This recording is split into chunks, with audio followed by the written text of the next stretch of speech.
तो लर्नर्स आज के इस वीडियो में हम लोग जो आप लोग का हिंदी का है यानी कि जो आप लोग का मातृभाषा है ना, तो मैट्रिक फाइनल परीक्षा 2023 में जो होने वाला है, तो 20 फरवरी को क्या है कि आप लोग का हिंदी का फाइनल परीक्षा, तो 20 फरवरी का जो आप लोग का वायरल प्रश्न हो चुका है ना, तो वायरल प्रश्न के सेट कोड नंबर 1 के सभी क्वेश्चन को डील करने वाले। तो आप लोग वीडियो में शुरू से लेकर अंत तक बने रहेगा और एक एक प्रश्न को गौर कर पीजिए, क्योंकि यही प्रश्न डिटो आपके एग्जाम में छपने वाले हैं। तो फटाफट से हम लोग क्वेश्चन की ओर बढ़ते हैं। ठीक है, तो पहले क्वेश्चन की ओर बढ़ते हैं ना, तो पहला जो क्वेश्चन यहाँ पर आप लोगों के एग्जाम में पूछा गया है वो पहला क्या है कि भारत में बेरोजगारी का मुख्य कारण है। तो भारत में बेरोजगारी का मुख्य कारण क्या है, तो श्रम विभाजन और जाति प्रथा में क्या है कि भीमराव अंबेडकर जी बताते हैं कि जो बेरोजगारी का मुख्य कारण है वह है जाति प्रथा। तो राइट आंसर ए हो जाएगा। क्वेश्चन नंबर 2 जो आपके एग्जाम में पूछा गया है वह है कि लक्ष्मी डॉट डॉट कहानी के केंद्रीय पात्र है। तो लक्ष्मी कौन से कहानी के केंद्रीय पात्र है, तो सिंपल आप लोग जो माँ कहानी पढ़ते उसी कहता है। तो इसका राइट आंसर जाइएगा और ऑप्शन नंबर सी को गोला कर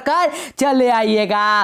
क्वेश्चन नंबर 3 जो आपके एग्जाम में है वह है कि शुद्ध वाक्य है। इन चारों में पूछा गया है क्या कि शुद्ध वाक्य कौन सा, तो इन चारों में जो शुद्ध वाक्य है ना वह है कि रोटी ताजी है। तो राइट आंसर बी हो जाएगा। क्वेश्चन नंबर 4 जो आपके एग्जाम में पूछा गया है वह है क्या कि स्वरनाम का भेद है। इन चारों में स्वरनाम का भेद कौन सा है, तो द्रववाचक क्या था, संज्ञा का भेद होता है। भाववाचक क्या था, संज्ञा का भेद होता है। व्यक्तिवाचक कौन सा होता है, तो यह भी संज्ञा का भेद होता है। तो स्वरनाम का भेद कौन सा हुआ, तो सिंपल संबंधवाचक। तो 4 का जाइएगा और ऑप्शन नंबर 1 को गोला कर चले आइएगा। क्वेश्चन नंबर 5 जो आपके एग्जाम में पूछा गया है वह कि दुर्दांता मानवीय विभीषिका का चित्रण करने वाली कविता कौन सा है, तो कौन सा है, तो अकेले जी के हिरोशिमा कविता, क्योंकि उसमें मानव बनाता है और मानव को ही नष्ट कर देता है। तो इसका राइट आंसर जाइएगा और ऑप्शन नंबर सी को गोला कर चले आइएगा। क्वेश्चन नंबर 6 जो आपके एग्जाम में है वह कि सदियों की ठंडी भूजी राख सुगबुगा उठी मिट्टी सोने का ताज पहन इठलाती, यह पंक्ति है, यह किस पंक्ति का है, तो सिंपल यह दिनकर रामधारी सिंह जिनका जी का जो कविता है ना जनतंत्र का जन्म उसी का तो है। तो इसका राइट आंसर कौन सा हो जाएगा, तो जाइएगा और ऑप्शन नंबर यानी कि दिनकर की टिक मारकर चले आइएगा। क्वेश्चन नंबर 7 जो आपके एग्जाम में है वह कि मैक्समुलर ने डॉट डॉट वर्ष की अवस्था में लिपिंग विश्वविद्यालय संस्कृत का अध्ययन किया था। तो कितने वर्ष में किया था, तो याद रखिए कि जब वो 18 साल के तब। तो राइट आंसर डी हो जाएगा। क्वेश्चन नंबर 8 जो आपके एग्जाम में है वह कि बाबा साहेब भीमराव अंबेडकर का जन्म किस राज्य में हुआ है, तो उनका कहां पर हुआ था, तो एमपी यानी कि मध्य प्रदेश। तो राइट आंसर बी हो जाएगा। क्वेश्चन नंबर 9 जो आपके एग्जाम में है वह है कि मेरे बिना तुम प्रभु पाठ के लेखक है। तो मेरे बिना तुम प्रभु पाठ के लेखक कौन है, सिंपल रेरन मारिया रिल्के है। तो राइट आंसर जाइएगा और 9 के डी को गोला कर चले आइएगा। क्वेश्चन नंबर 10 जो आपके एग्जाम में है वह है कि सौरहपाद की कृति है। सौरहपाद के ये तो बार बार मैंने VBI करके बताया था कि छपेगा ही क्वेश्चन है, वही क्वेश्चन छप चुका है। तो सौरहपाद की कृति कौन है, तो है दोहा कोश। तो राइट आंसर जाइएगा और ऑप्शन नंबर 1 को गोला कर चले आइएगा। क्वेश्चन नंबर 11 जो आपके एग्जाम में है वह कि स्वर संधि का उदाहरण है। तो स्वर संधि का इन चारों में पूछा गया कि कौन सा उदाहरण है, तो उदाहरण है वधु प्लस उत्सव यानी कि वधुत्सव। क्वेश्चन नंबर 12 जो आपके एग्जाम में पूछा गया है वह है कि पंडित बिरजू महाराजा का जन्म डॉट डॉट ईस्वी में हुआ था। पंडित जीत में निखरत पाठ के है ना केंद्र में पंडित बिरजू महाराजा जी, तो उनका जन्म पूछा गया कि जन्म कब हुआ था, तो उनका जन्म आप लोग याद रखिएगा और जाइएगा और ऑप्शन नंबर डी यानी कि 1980 को टिक मार चले आइएगा, सॉरी 1938 को। क्वेश्चन नंबर 13 जो आपके एग्जाम में पूछा गया है वह है कि लेखक को मछली खाने से किसने मना किया। विनोद कुमार शुक्ल को उनका मछली खाने से कौन मना करता है, तो उनकी मां करती है। तो राइट आंसर बी हो जाएगा। क्वेश्चन नंबर 14 जो आपके एग्जाम में है वह कि पंडित बिरजू महाराजा डॉट डॉट साल के थे तभी उनके पिता का देहावसान होगा। मतलब क्या है कि बिरजू महाराजा कितने साल के थे तब उनके पिता की मृत्यु हो गया था, तो याद रखिए कि 9.5 साल के। तो राइट आंसर ए हो जाएगा। क्वेश्चन नंबर 15 जो आपके एग्जाम में है वह है क्या कि दही वाली मंगमम्मा पाठ के लेखक है। तो दही वाली मंगमम्मा के पाठ के लेखक कौन है, सिंपल श्रीनिवास जी। कौन है, श्रीनिवास जी। तो जाइएगा और 15 के 1 को गोला कर चले आइएगा। क्वेश्चन नंबर 16 जो आपके एग्जाम में पूछा गया है वह है क्या कि निम्नलिखित में से विशेषण का भेद नहीं है। इन चारों में पूछा गया कि विशेषण का कौन सा भेद नहीं है, तो गुणवाचन क्या होता है, विशेषण के 4 भेद ही होते हैं। तो पहला गुणवाचन होता है, दूसरा संख्यावाचक, तीसरा परिणामवाचक, लेकिन प्रविशेषण होता है नहीं होता है। तो राइट आंसर जाइएगा और 16 के ए को टिक मारकर चले आइएगा। क्वेश्चन नंबर 17 जो आपके एग्जाम में पूछा गया है वह कि रामधारी सिंह दिनकर का जन्म डॉट डॉट जिले में हुआ था। तो रामधारी सिंह दिनकर जी का जन्म कहां पर हुआ था? तो सिंपल हमारे बिहार के जो बेगूसराय जिला है ना वहां पर। तो जाइएगा और बेगूसराय जिला यानी कि ऑप्शन नंबर सी को गोला कर चले आइएगा। क्वेश्चन नंबर 18 जो आपके एग्जाम में पूछा गया है वह कि स्वामी विवेकानंद वेदांतियों का वेदांती किसे कहा है? तो वेदांतियों का वेदांती स्वामी विवेकानंद ने किसे कहा है? तो आप लोग पढ़ते हैं कि भारत से हम क्या सीखे, तो उसके लेखक कौन है? मैक्सिमुलर जी। तो मैक्सिमुलर जी को, तो राइट आंसर सी हो जाएगा। क्वेश्चन नंबर 19 जो आपके एग्जाम में है वह है क्या कि लिखाई में कौन सा पढ़ता है? तो पढ़ता है क्या होता है जो किसी भी शब्द के अंत में आता है तो लिखाई का क्या होगा कि लिख, लिख प्लस हो जाएगा आई। तो इसका पढ़ता है कौन सा हुआ? आई। तो इसका राइट आंसर जाइएगा और ऑप्शन नंबर डी को गोला कर चले आइएगा।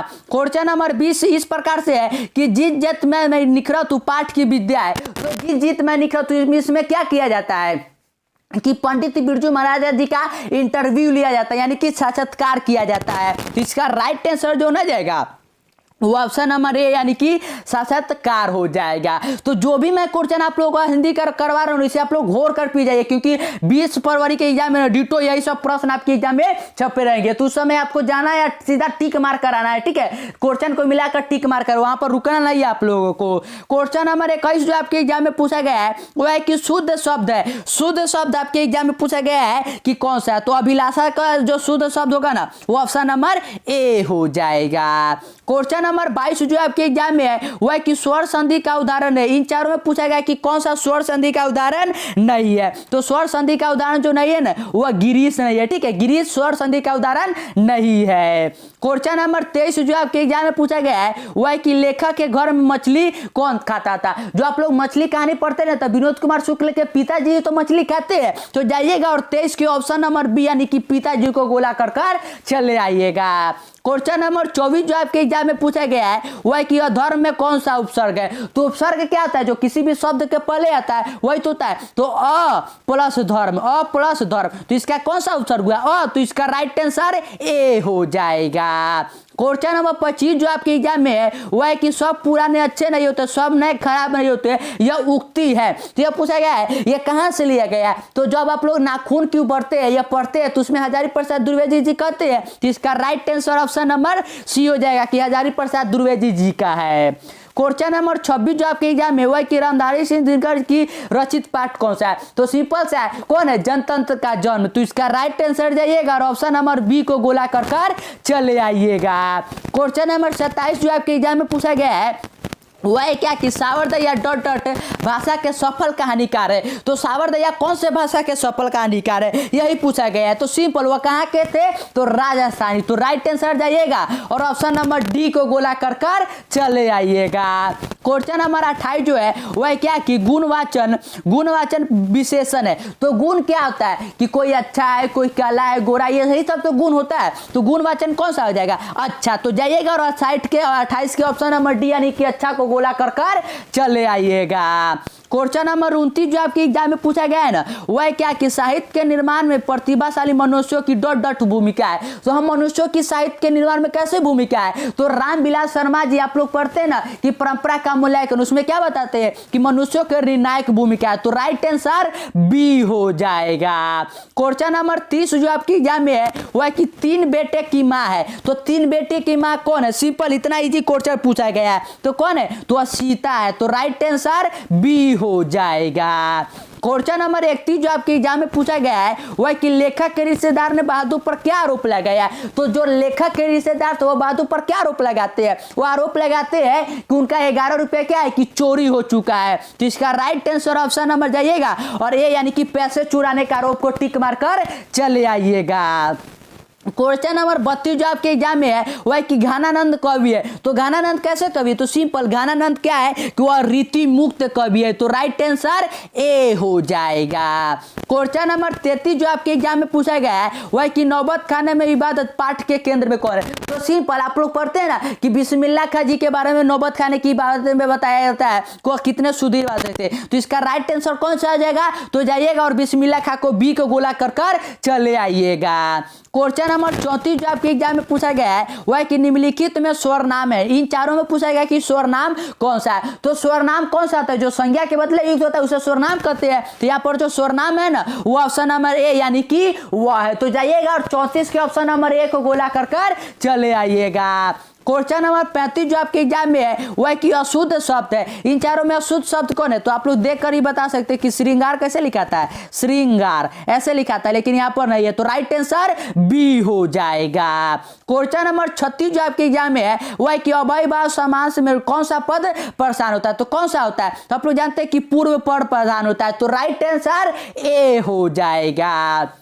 क्वेश्चन नंबर 37 आपके एग्जाम में है कि द्वंद्व समास है। तो द्वंद्व समास कौन होता है, द्वंद्व समास का मैंने ट्रिक बताया था कि बीच में अगर यह हाइफन हो जिसके बीच में भी वह क्या होता है, वह द्वंद्व समास होता है। तो इसका राइट आंसर कौन हो जाएगा कि दिन रात। तो राइट आंसर सी हो जाएगा। क्वेश्चन नंबर 38 आपके एग्जाम में है कि ललित निबंध, ललित निबंध इन चारों में कौन सा है। तो मछली क्या है, मछली कहानी है, बहादुर क्या है, कहानी है, नौबत खाने में इबादत क्या है, यह क्या बताया गया व्यक्ति चित्र है, और नाखून क्यों बढ़ते यह क्या है, तो यह ललित निबंध है। तो इसका राइट आंसर बी हो जाएगा। क्वेश्चन नंबर 39 जो आपके एग्जाम में है वह कि कविता नहीं है, इन चारों में पूछा गया कि कौन सा कविता नहीं है। तो कविता इसमें कौन सा नहीं, तो सिंपल एक वृक्ष की हत्या कविता, लौटकर आऊंगा, हमारी नींद, ये तीनों कविता है। लेकिन नौबत खाने में इबादत क्या है, तो यह क्या है कि यह व्यक्ति चित्र है, इसमें बिस्मिल्लाह खां के चित्रण किया गया है।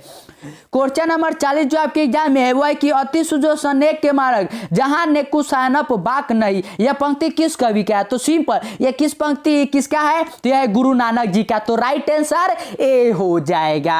और जो भी मैंने क्वेश्चन करवा रहा है कि एक एक क्वेश्चन को आप लोग घोर कर पी जाइए, क्योंकि 20 फरवरी के सीधा एग्जाम में ना यह छपने वाले प्रश्न है। और अभी तक चैनल को सब्सक्राइब नहीं किया तो चैनल को सब्सक्राइब कर लीजिए, वीडियो को लाइक कर लीजिए और अपने दोस्तों के साथ में वीडियो को शेयर भी कर दीजिए जो आपकी एग्जाम देने वाले, ताकि उनको भी ना एग्जाम में पूरे के पूरे नंबर छप सके। क्वेश्चन नंबर 41 जो आपकी एग्जाम में हुआ कि खोखा के दांत किसने तोड़े। तो खोखा के दांत कौन तोड़ता है, तो सिंपल जब मदन लट्टू खेला था उसी समय तो तोड़ता है, कौन तोड़ता है, मदन। तो राइट आंसर ए हो जाएगा। क्वेश्चन नंबर 42 जो आपके एग्जाम में है वह कि जारशाही डॉट डॉट में थी। तो आप लोग पढ़ते हैं रूस की क्रांति में, तो जारशाही कहां पर था, तो सिंपल है कि सोवियत संघ है, सोवियत रूस में था। तो राइट आंसर ए हो जाएगा। क्वेश्चन नंबर 43 जो आपके एग्जाम में है ना वह कि फ्रांस का प्रमुख कला केंद्र रहा है। तो फ्रांस का प्रमुख कला केंद्र कौन है, तो आर्मेनी हो। तो राइट आंसर बी हो जाएगा। क्वेश्चन नंबर 44 जो आपके एग्जाम में है वह कि द्रववाचक संज्ञा का उदाहरण है। तो द्रववाचक संज्ञा का उदाहरण कौन सा है, जिसे हम लोग नापतोल करते हैं। तो नापतोल हम लोग किसको करते हैं, तेल को। तो राइट आंसर जाइएगा और 44 के बी को गोला कर कर चले आइएगा। क्वेश्चन नंबर 45 जो आपके एग्जाम में है वह कि हिंदी के आदि कवि है। तो हिंदी के आदि कवि कौन है, तो दोहा कुछ के रचनाकार कौन है, तो सौरभ आदि। तो सौरभ आदि क्या है कि हिंदी के आदि कवि है। क्वेश्चन नंबर 46 जो आपके एग्जाम में है वह कि जन्म से ही पागल है। तो जन्म से ही पागल कौन है, तो सिंपल आप लोग कहानी में क्या पढ़ते हैं कि जन्म से ही पागल कौन है, मंगू। तो राइट आंसर जाइएगा और 36 के डी को गोला कर कर चले आइएगा। क्वेश्चन नंबर 47 जो आपके एग्जाम में है वह कि तार सप्तक का संपादन किया है। तो तार सप्तक का संपादन किसने किया है, तो सच्चिदानंद हीरानंद वास्यान अज्ञ ने किया। किसने किया है, तो राइट आंसर जाइएगा और ऑप्शन नंबर डी को गोला कर कर चले आइएगा। क्वेश्चन नंबर 48 जो आपके एग्जाम में है वह कि नलिनी विलोचन शर्मा जन्म डॉट डॉट ईस्वी में हुआ। तो नलिनी विलोचन शर्मा जी का जन्म कौन से ईस्वी में हुआ, यही पूछा गया है। तो याद रखिएगा कि 1916 में। तो राइट आंसर सी हो जाएगा। और कहां पर हुआ था, तो यह भी याद रखिएगा कि हमारे पटना में हुआ था। कहां पर, पटना में हुआ था। क्वेश्चन नंबर 49 जो है वह कि रंगपप्पा था। तो रंगपप्पा क्या था, तो दही वाले बम्मा में आप लोग पढ़ते हैं कि रंगपप्पा क्या था, जुआरी। तो राइट आंसर जाइएगा और ऑप्शन नंबर ए को गोला कर कर चले आइएगा। और क्वेश्चन नंबर जो 50 है ना वह इस प्रकार से कि तत्पुरुष समास का उदाहरण है। इन चारों में कौन तत्पुरुष समास, तो राजपुत्र, पवन पुत्र और वनवास। समास, ये तीनों के तीनों क्या है कि तत्पुरुष है, लेकिन चौराहा जो है ना यह क्या है, यह दीर्घु समास है। तो राइट आंसर जो ना जाएगा वो ऑप्शन नंबर डी हो जाएगा। और आज हम लोग हिंदी में क्या किए कि 1 से लेकर 50 तक के सभी क्वेश्चन को डील करें। और ये सभी क्वेश्चन है 20 फरवरी की एग्जाम में डिट्टो छपने वाले प्रश्न है, तो एक एक प्रश्न को रट लीजिएगा। और अभी तक चैनल को सब्सक्राइब नहीं किए तो चैनल को सब्सक्राइब कर लीजिए, दोस्तों के साथ वीडियो को शेयर कर